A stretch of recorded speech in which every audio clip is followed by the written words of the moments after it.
If your iPhone camera is stuck on a black screen and nothing seems to work, don't worry.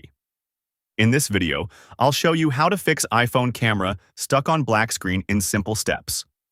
Sometimes this issue happens in the camera app itself, and other times it can happen inside apps like Instagram, Snapchat, or WhatsApp. So make sure you watch this video till the end, because one of these fixes will most likely solve the problem for you. The first thing you should do is completely close the app that's using the camera. If you're on iPhone, swipe up from the bottom of the screen and pause for a second. Then swipe up on the camera app or any app using the camera to fully close it. After that, reopen the app and check if the camera starts working again. If the black screen is still there, the next fix is to force restart your iPhone. To do this, quickly press and release the volume up button, then quickly press and release the volume down button. After that, press and hold the side power button. Keep holding it even if you see slide to power off.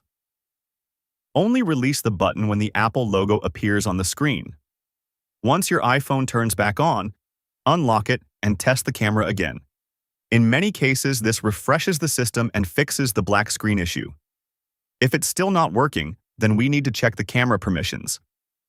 Open the Settings app, scroll down, and tap on Privacy and Security. Then tap on Camera. Here you'll see the list of apps that can access your camera. Make sure the app you're trying to use has permission enabled. If it's turned off, simply turn it on. And if the app is missing from the list completely, go back to Settings, tap on General, then scroll down to Transfer or Reset iPhone. Tap Reset, then choose Reset Location and Privacy. Enter your passcode to confirm. After doing this, open the app again, and it should ask for camera permission one more time. Hopefully, one of these methods helped you fix the iPhone camera black screen problem. If this video helped you, don't forget to like the video and subscribe to the channel for more helpful iPhone tutorials. Thanks for watching, and I'll see you in the next one.